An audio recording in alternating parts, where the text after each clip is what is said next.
राजस्थान में जब से पंचायती राज का गठन हुआ उसके बाद से एक ऐसा गांव है जिस गांव के लोगों ने एक ही परिवार को बार बार सरपंच बनाया। 7 बार लगातार एक ही परिवार के सरपंच बने, यानी कि 3 पीढ़ियों से सरपंच रहे एक परिवार ने उस गांव को इतनी बड़ी सौगात दी है कि गांव के लोग ये कहते हैं कि हमने जो आप पर विश्वास जताया है उस पर आप खरे उतरे हैं। जी हां, मैं राजस्थान के बाड़मेर जिले के छेड़वा क्षेत्र के गुल्ले की बेरी ग्राम पंचायत में हूं, जहां के सरपंच प्रतिनिधि रघुनाथ जी मेरे साथ हैं और इन्होंने जो एक पंचायत भवन बनाई है इसका वीडियो हालांकि हमने आपको बताया था। अब हम इस वीडियो में पूरी पंचायत का अंदर से आपको अवलोकन कराएंगे और रघुनाथ जी से ये जानेंगे कि किस तरीके से इन्होंने अपनी इस पंचायत का निर्माण करवाया है और क्या क्या इस पंचायत में सौगात दी है। जैसे ही हम अंदर एंटर करेंगे, यहाँ एक शानदार रैंप बनाई है, यहाँ पोर्स है जहां पर आपकी गाड़ी खड़ी होगी और उसके बाद इतना बड़ा एक गेट बनाया है जैसे पुराने जमाने में हम लोग देखते थे कि जहां राजाओं के महल होते थे, किले होते थे, उनका किस तरीके से जो गेट होता था, अभेद गेट होता था, उस तरीके का यहां पर इन्होंने द्वार बनाया है। और जैसे ही एंटर करेंगे तो इस तरफ सरपंच का जो रूम है वो है और दूसरी तरफ ग्राम विकास अधिकारी का रूम बना हुआ है।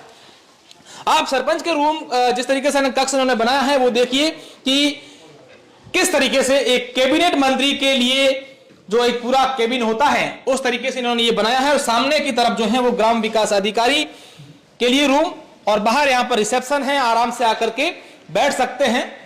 और ठीक सामने सभागार है। सबसे खास बात सभागार की मैं आपको बताऊं कि गांव के लिए कोई अगर मीटिंग करनी है, कुछ प्रस्ताव पास करने हैं, किस तरीके से बैठना है, शायद ऐसे सभागार बड़े बड़े कॉर्पोरेट के जो ऑफिसेज होते हैं, बड़ी बड़ी कंपनियां होती हैं, या फिर यूं कहें कि किसी बड़े सरकारी भवन में भी ऐसे सभागार भवन हमें देखने को नहीं मिलते हैं। आप देखिए चारों ओर से इसको शानदार से इन्होंने डेकोरेट भी किया है, सेंट्रल एसी है और शानदार चेयर के साथ इन्होंने सभागार। और ये सभागार उनके लिए है, गांव के बुजुर्ग लोगों के लिए, गांव के तमाम लोगों के लिए यहाँ बैठाते हैं। किसी गांव के काम को लेकर प्रस्ताव लेना होता है तब ये बैठ के यहाँ सभा करते हैं, मीटिंग करते हैं, उसके बाद निर्णय लेते हैं। मैं सही कह रहा हूँ सरपंच साहब? बिल्कुल बिल्कुल सही। तो यहाँ होती है पहल सभाएं करते हैं किस बनने के बाद? आ जाए बात। बिल्कुल सभा करते हैं, बनने के बाद मीटिंग होती है, ग्राम सभा वगैरह इसी हॉल में होती है। और ये प्रतीक्षा कक्ष है। ये वेटिंग रूम है। वेटिंग रूम एक इधर बना हुआ है, एक दूसरी तरफ उधर है।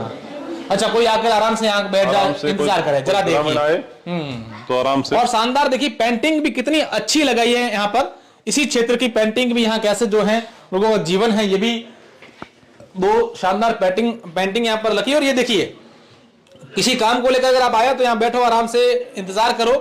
और ये फैसिलिटीज हैं सारी। और ये ऊपर जो है 2nd फ्लोर जाने का ये रास्ता है।